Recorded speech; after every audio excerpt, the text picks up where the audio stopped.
네, 안녕하세요. 뭉쳤단다 뭉딴맨입니다. 이번 승무패 75회차는 잉글랜드 프리미어리그 7경기, 챔피언십 7경기입니다. 지난 74회차는 1일차 이변이 크며 일찍이 2월이 되었고요. 이번 75회차도 올해 처음으로 잉글랜드 챔피언십 경기들이 올라오며 2회 연속 2월이 될 수 있는 회차로 생각됩니다. 챔피언십의 경기들을 일일이 데이터와 영상을 함께 분석하느라 업로드가 늦었습니다. 이번 회차 이변을 많이 본 독식픽으로 분석을 했으니 참고하시기 바라고요. 2월 대박의 주인공이 되시기 바랍니다. 구독과 좋아요, 알림 설정 부탁드리고 분석 시작합니다. 일본 경기 챔피언십 3위 리즈 유나이티드와 2위 입스위치의 매치입니다. 이번 시즌 프리미어리그에서 강등된 리즈는 챔피언십에서 상위권을 유지하며 재승격을 노리고 있는데요. 직전 코번트리와의 홈 경기에서 1대1로 무승부를 하며 최근 두 경기 1무 1패로 주춤한 흐름입니다. 입스위치는 이번 시즌 잉글랜드 리그 1에서 4시즌 만에 다시 챔피언십으로 습격한 팀인데요. 직전 노리치와의 홈 경기에서 2대1로 무승부를 하며 최근 4승 1무로 좋은 흐름을 유지하고 있습니다. 상성은 3승 2패로 리즈가 우세해야 한데 최근 상성은 이번 시즌 1차전 리즈가 입스위치 원정에서 4대3으로 승리했었습니다. 양팀 주전 선수의 부상은 없어 보이고요. 리즈의 키 플레이어는 10득점의 공격수 크라이센시오이고 7득점을 올리고 있는 중원의 다니엘 제임스입니다. 리즈 10번 크라이센시오는 직전 코벤트리전에서도 짧은 2대1 패스를 계속 시도하며 좋은 몸놀림을 보여주었습니다. 입스위치의 키플레이어는 공격에 8골의 코너 채플린과 6골의 허스트 조지가 있고 중원에 8득점의 브로드 헤드가 있습니다. 4-2-3-1 폼의 양팀인데요. 중원에서 짧게 찔러주는 키패스가 주 득점원인 리즈와 사이드에서 크로스를 올려 잘라먹는 입스위치의 공격 색깔은 다릅니다. 홈에서 11경기 패가 없는 리즈는 홈 강세이고 입스위치도 최근 원정 2연승으로 나쁘진 않습니다. 리즈의 단통 무승부를 예상합니다. 이번 경기 프리미어리그 8위 웨스트햄과 7위 맨유의 매치입니다. 웨스트햄은 주중 카라바오컵 8강에서 리버풀 원정 안필드에서 5대1로 대패했습니다. 맨유는 직전 리그에서 리버풀 원정에서 0대0 무승부를 하며 이전 본머스와의 홈 경기 3대0 완패의 충격에서 벗어났습니다. 최근 상성은 3승 2패로 맨유가 앞서는데 직전 맞대결에서는 웨스트햄이 홈에서 1대0으로 승리했었습니다. 웨스트햄은 공격수 미샤일 안토니오 외에 부상자는 없어 보입니다. 직전 리버풀과의 카라바오컵에서는 이번 매치를 준비하기 위해 일부 로테이션을 돌렸는데요. 미들의 파케타, 워드 프라우스를 선발에서 제외하고 부상에서 돌아와 폼을 회복 중인 벤나마와 쿠두스를 선발 출전시켰습니다. 맨유는 여전히 결정 선수가 많습니다. 공격의 앙토니 마시알, 중원의 에릭센, 카세미로, 메이슨 마운트의 부상 결장이 예상되고 있고 문제는 수비 쪽에 있습니다. 우측 수비 달롯은 직전 리버풀전 퇴장 징계 결장이 예상되고요.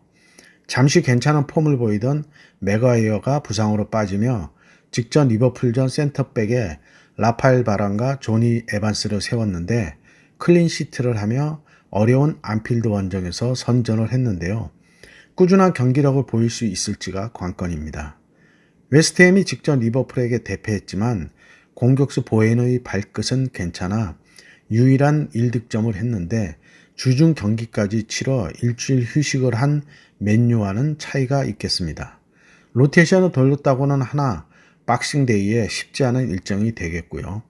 맨유는 공격진의 득점이 부진한 게 중원의 브루노 페르난데스와 스콧 맥터미니가 경기 조율도 하랴 골도 넣으랴 분주합니다. 양팀 상성에서 7경기 무승부가 없는 걸 고려하고 기복 있는 양팀의 경기력을 감안해서 웨스트햄의 승과 패를 예상합니다. 5번 경기 챔피언십 10위 노리치와 21위 허더즈필드의 매치입니다. 노리치는 직전 입스위치 원정에서 2대2로 무승부를 하며 최근 5경기 2승 2무 1패로 흐름이 괜찮습니다. 허더즈필드는 직전 미럴 원정에서 1대1로 무승부를 하며 최근 5경기 1승 3무 1패를 하고 있습니다. 최근 상성은 4승 1무로 노리치가 압도적인 우세이고요. 노리치에는 공격수 황의조, 수비수 벤자민이 부상자 명단에 올라 있는데요. 다들 아실 것 같아 황의조 선수에 대한 얘기는 안 하겠습니다. 허더즈필드의 주요 부상 선수는 공격의 헤렛, 중원의 벤 잭슨, 네펠스가 있고요. 노리치에는 공격의 존 노우가 10골로 팀 내 득점 1위를 하고 아담 이다가 6골, 수비수 사리가 5골로 득점을 하고 있습니다. 허더즈에는 중원의 브루조르그와 수비수 헬릭이 각 5골로 팀 내 득점 1위를 하고 있는데 양팀 공격수보다 중원이나 수비에서 득점을 하고 있는데요. 수비수들이 골을 많이 넣고 있다는 것은 코너킥이나 프리킥 같은 세트피스에서의 득점이 줄을 이룬다는 반증으로 필드에서의 골이 부족하다는 겁니다. 노리치의 존 노우는 직전 리그 2위 입스위치와의 원정에서도 2골을 넣으며 발끝이 살아있어 충분히 허더즈의 골문을 열 수 있을 걸로 보이고 허더즈의 떨어지는 득점력은 노리치의 골문을 열기에는 원정 경기에서는 더욱 어려워 보입니다. 노리치의 단통승을 예상합니다. 7번 경기 챔피언십 19위 스토크시티와 22 미럴의 매치입니다. 한국 선수 배준호가 뛰고 있는 스토크시티는 직전 웨스트브로미치 원정에서 1대1로 무승부를 하며 8경기 승리가 없이 4무 4패로 부진합니다.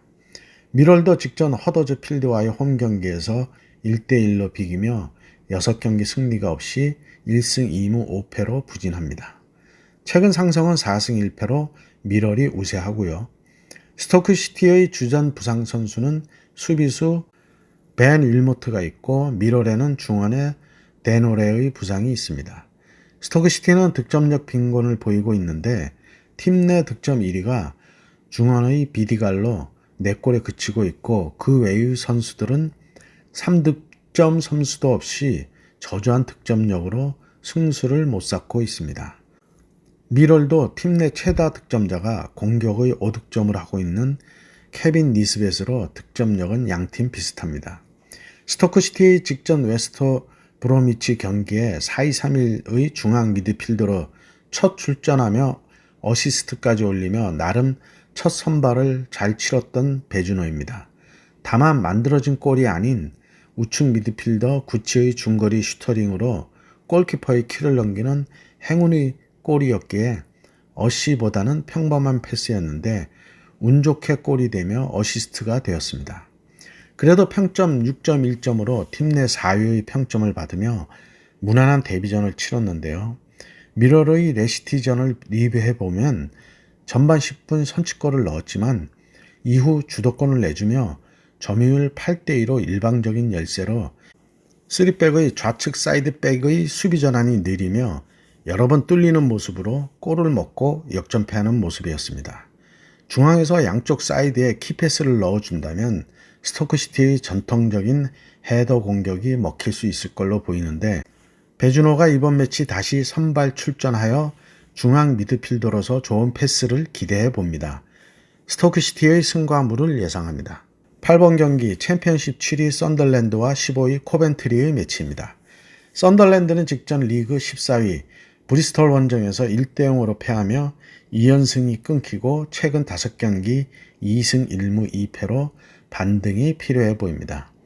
코벤트리는 직전 리그 3위 리즈 원정에서 1대1로 비기며 1승 후 2무승부를 하고 있는데요. 이전 리그 4위 사우샘프턴과도 1대1 무승부를 하며 상위 팀들을 상대로 선전을 하고 있습니다. 최근 상성은 2승 3무로 코벤트리의 우세입니다. 양팀 주요 선수의 부상은 없고요.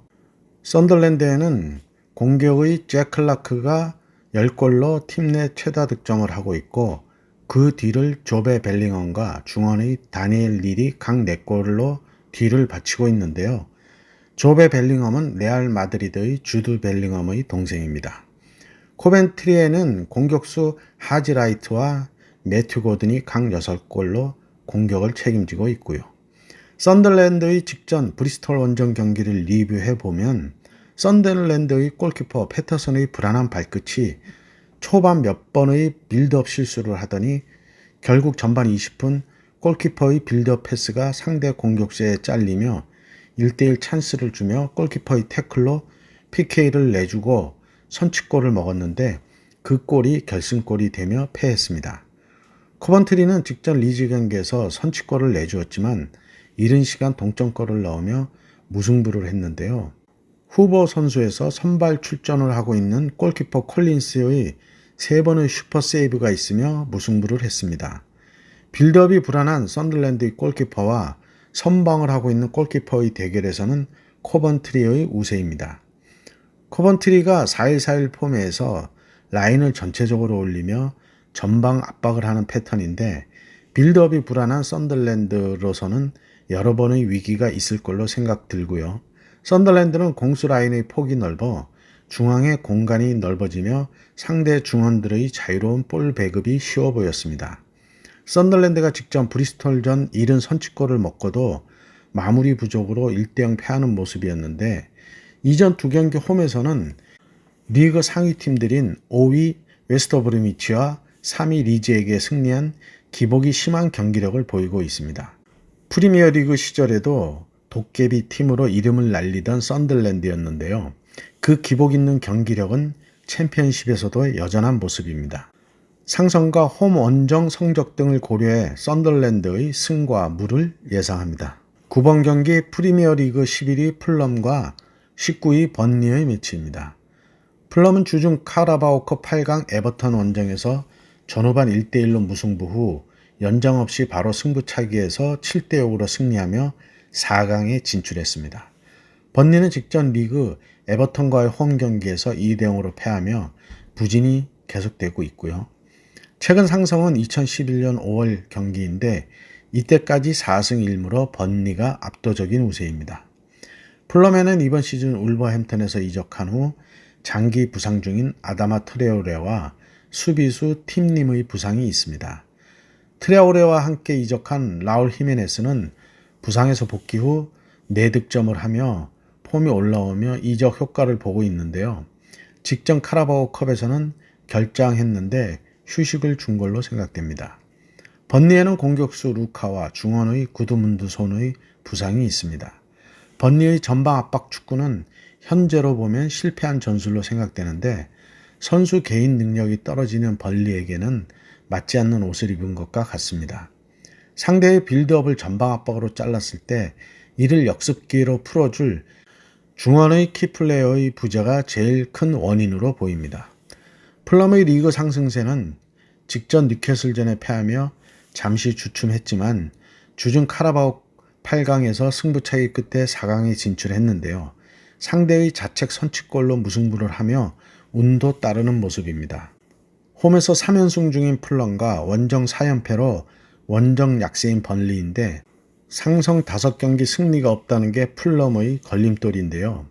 5경기 만에 상성 무승을 끊을 기회라는 생각입니다. 풀럼의 단통 승을 예상합니다. 11번 경기 프리미어리그 17위 노팅엄 포레스트와 14위 본머스의 매치입니다. 상반된 양팀의 흐름인데요.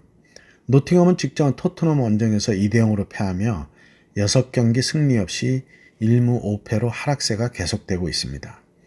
본머스는 직전 맨유 원정에서 3대0으로 승리하며 5경기 4승 1무로 반등에 성공했고요. 최근 상성은 3승 2무로 본머스가 우세합니다. 노팅엄에는 공격수 아우니 타이오와 우측 윙백 오리에가 부상인데 두 선수의 결장이 경기력에 큰 영향을 주고 있습니다. 떨어진 득점력과 높아진 실점률이 그걸 반증하는데요. 많은 비용을 들인 노팅엄의 이번 시즌 영입들은 가성비가 많이 떨어지고 있습니다. 본머스의 상승세는 공격수 솔랑케를 중심으로 세메뇨, 필립 빌링이 폼이 올라오며 반등을 만들었습니다. 수비에 아론스와 로이드 켈리의 부상이 있어 이번 매치의 수비의 공백을 어떻게 메우느냐가 관건입니다. 직전 맨유전에서도 솔랑케의 전반 5분 잘라먹는 이른 선취골로 기세를 잡은 본머스는 맨유의 낮아진 센터백 루크쇼를 상대로 2방의 헤더골로 2골을 더 보태며 완승을 했는데요. 점유율은 7대3의 일방적인 수세였지만 역습 두 방이 결과를 만들었습니다. 떨어진 노팅엄의 경기력은 3-5의 3백 조화가 중요해 보이는데 중원에서의 수비 가담이 부족해 보이는 게 미들의 중심 망갈라가 수비보다는 공격성이 높은 성향이라 수비보다는 공격에 치우치고 있어 공수 어디에도 제대로 역할을 못하고 있습니다. 직전 토트넘전에서도 비수마의 퇴장으로 수적 우세를 가지고도 결과를 내지 못하는 모습이 현재의 노팅엄의 문제로 보입니다. 본머스는 쿨루이베르트 자리에 타베르니어를 투입하며 양 선수 모두 살아나며 팀의 상승세에 일조하고 있습니다. 홈 3연패 중인 노팅엄과 원정 3연승 중인 본머스의 홈 원정의 어드밴티지는 없어 보이고 최근 공수에서의 득실이 상반된 기록을 봐도 노팅엄이 홈이라고 해도 어려운 경기가 될 걸로 생각됩니다. 노팅엄의 단통패를 예상합니다. 12번 경기 프리미어리그 5위 토트넘과 16위 에버턴의 매치입니다. 토트넘은 직전 본머스 원정에서 2대0으로 승리하며 2연승으로 이전 1무 4패의 부진에서 벗어나고 있습니다. 에버턴은 직전 리그 번리 원정에서 2대0으로 승리하며 4연승을 하고 주중 카라바오컵 8강에서 풀럼의 승부차기 끝에 아쉽게 패하며 리그에서의 상승세를 이어가지는 못했습니다. 최근 상승은 2승 3무로 토트넘의 우세입니다. 토트넘도 부상 병동인데요. 기존의 메디슨에 벤탄쿠르가 다시 부상으로 쓰러졌고 그 공백을 메우던 로세소도 완전치 않고 사이드에 솔로몬, 핵심 수비수 판더벤 등이 있는데 직전 노팅엄전 비수마의 퇴장으로 수비형 미드필드에 공백이 생겼고 좌측 수비수 우도기도 경고 누적 트러블에 걸려 이번 매치 결정할 것으로 보여 윙포드 브레논 존슨마저 직전 노팅엄전 눈 쪽의 부상으로 교체되었는데 다리 쪽이 아니기에 상태에 따라 출전이 유동적입니다. 한 곱이 넘기면 또 고비가 오는 토트넘 참 어렵습니다. 에버턴의 상승세는 거침이 없는데요. 같은 선수로 이렇게 팀이 180도로 바뀔 수 있나 하는 생각마저 드는데요. 션 다이치 감독을 줄기차게 흉을 봤던 뭉따는 조금 미안한 마음도 듭니다. 에버턴에는 공격수 두쿠레와 수비의 애슐리 영, 미콜렌코의 부상이 있습니다. 토트넘에는 손흥민을 빼면 신뢰가 가는 선수가 거의 없습니다. 비수마는 걸핏하면 퇴장당하고 로메로도 거친 모습이 항상 불안하고 좌측의 우도기도 불안한 모습이 있고 중원에는 호이비에르의 떨어진 폼과 스킵의 둔탁한 드리블 등이 지금 이 성적을 유지하는 NG 감독이 대단해 보입니다. 부상 선수들이 돌아와 완전체가 되기 전까지는 이 불안정한 모습이 계속될 걸로 보여 성적의 기복도 있을 걸로 생각됩니다. 에버턴의 4-2-3-1은 이전 수비 중심은 그대로지만 1선과 3선의 폭을 넓히며 자연스럽게 일부 전방 압박을 하는 모습에서 이전보다 볼 점유율을 높이고 있고 선취골 이후에는 기존에 해오던 역습 롱볼 한 방을 칼버트 루인과 두쿠레가 해결하며 상승세가 이어지고 있습니다. 그러나 이번 매치 팀 내 득점 2위의 두쿠레의 부상 결장이 예상되고 있어 공격력에 공백이 생겼습니다. 에버턴전에 많은 골을 넣었던 손흥민의 발끝을 믿어보고 살아나고 있는 히사힐성의 맞박에 기대하며 상성에서 10경기 1패뿐인 토트넘이고 토트넘 홈에서 10경기 이상 패가 없는 토트넘의 홈 상성도 고려하고요. 최근 에버턴의 상승세도 고려해 보는데 무너진 토트넘의 수비 라인이 강력해진 에버턴의 공격진을 얼마나 막아낼 수 있을지가 관건입니다. 토트넘의 승과 무를 예상합니다. 14번 경기 프리미어리그 13위 울버햄턴과 10위 첼시의 매치입니다. 울버햄턴은 직전 웨스트햄 원정에서 3대0으로 완패하며 여전히 기복 있는 모습을 보이고 있습니다. 첼시는 직전 리그에서는 셰필드와의 홈 경기에서 2대0으로 승리하며 2연패를 끊었고 주중 카라바오컵 8강 홈 경기에서 뉴캐슬과 승부차기에서 4대2로 승리하며 4강 진출에 성공해 반전의 발판을 만들었습니다. 최근 상성은 1승 3무 1패로 대등합니다. 울버햄턴의 유일한 부상 선수 에이스 페드로 네토의 공백은 커 보입니다. 그 공백을 메우는 사라비아의 경기력이 들쭉날쭉하며 결과도 기복이 있습니다. 직전 웨스트햄전도 점유율은 조금 앞섰지만 웨스트햄의 역습 속공에 위기를 맞는 모습이었는데요. 공격 시에는 역습 한 방을 노릴 만한 킬 패스나 상대 파이널 서드를 휘저을 만한 드리블러가 없어 답답한 마무리를 보였습니다. 첼시에는 부상 선수가 많은데 주전으로는 공격의 마두에케, 중원의 엔조 페르난데스, 우고 추크와메카, 수비의 쿠쿠렐라, 벤치렐의 골키퍼 산체스가 있는데 부상에서 돌아왔던 리스 제임스가 다시 햄스트링으로 장기 부상자 명단에 올랐습니다.